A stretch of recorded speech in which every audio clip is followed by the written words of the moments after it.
Hey guys, welcome back here for another Photoshop tutorial. And this one we're going to be making a 3D image out of a 2D image, and we're going to do this with two different layers. So I've got this chalkboard thing, this picture that I got from Graphic Burger, and it's basically a mock-up. You can do anything you want with it.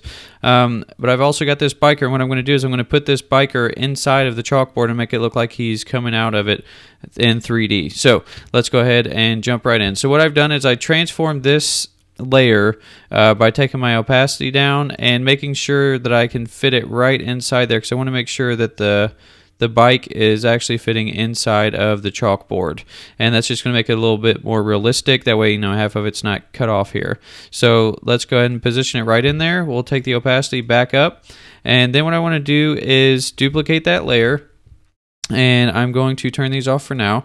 And let's go back here. I'm going to name this chalkboard mockup, and then I'm going to zoom in and bring up my pen tool. And when I bring up my pen tool, I want to make sure that this is on the shape, and I'm going to fill it with a, let's do bright green so that it really stands out. And I'm going to take my pen tool and I'm going to draw a shape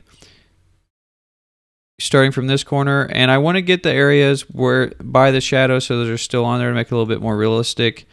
Using my hand tool to come down, and you could make sure you take your time on this. I'm going to kind of do it rough for the tutorial. Let's see, that looks pretty good.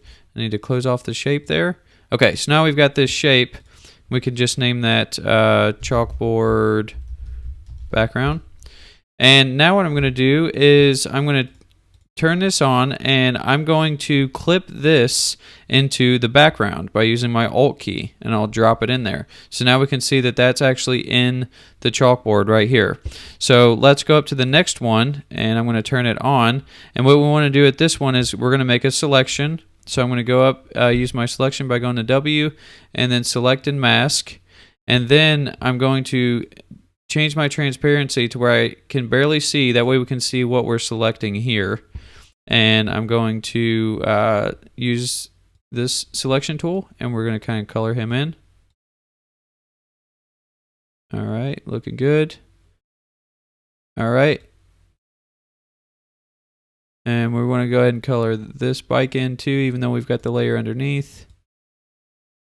Okay, and then for these edges right here, you can zoom in, use the refine edge, and we'll just kind of clean those up a little bit. Right there, looking better.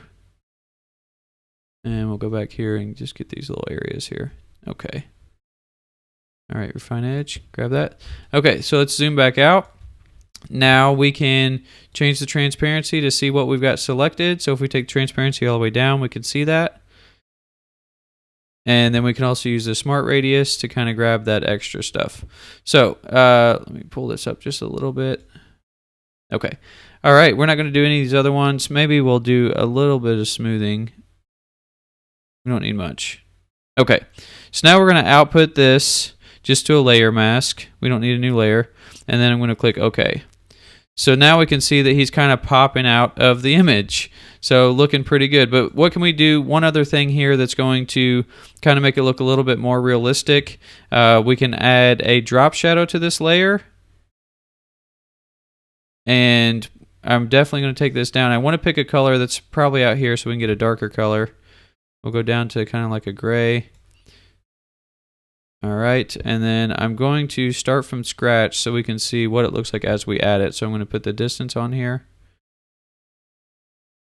And I'm going to rotate the angle of it, make it look like it's coming from the top. So like if the sun were coming up this way. And then we're going to make some spread, make it a little softer. It's a little too harsh if you ask me.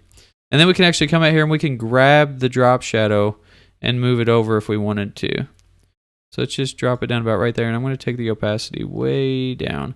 Just want a nice little subtle effect, and I'm going to take it a little bit darker, make it a little bit more realistic. All right, and we could take this and see if we take this down, you can see it's a little bit harsh, a little bit more precise on the edges. We'll bring that up. We can change our spread if we'd like. I'm going to take that down a bit. And I'm going to drop the opacity even more. We just want a really subtle shadow there. So to give it that more of a 3D effect. So and then you could come up here, you could kind of mask out the shadow if you'd like to or anything like that, because it kind of wouldn't have a shadow here, but don't really tell much. But it did put a shadow around here, around the bike, and around him. So that's it. That's going to be a 3D pop out layer. There's some other ones around on YouTube you should go take a look at. There's a couple coming out of a picture frame, some that are actually laying the background down, which are pretty neat too. But I just wanted to pull this out and get it set up because I thought it was a pretty nice effect. So you guys take care, and I'll see you in the next one.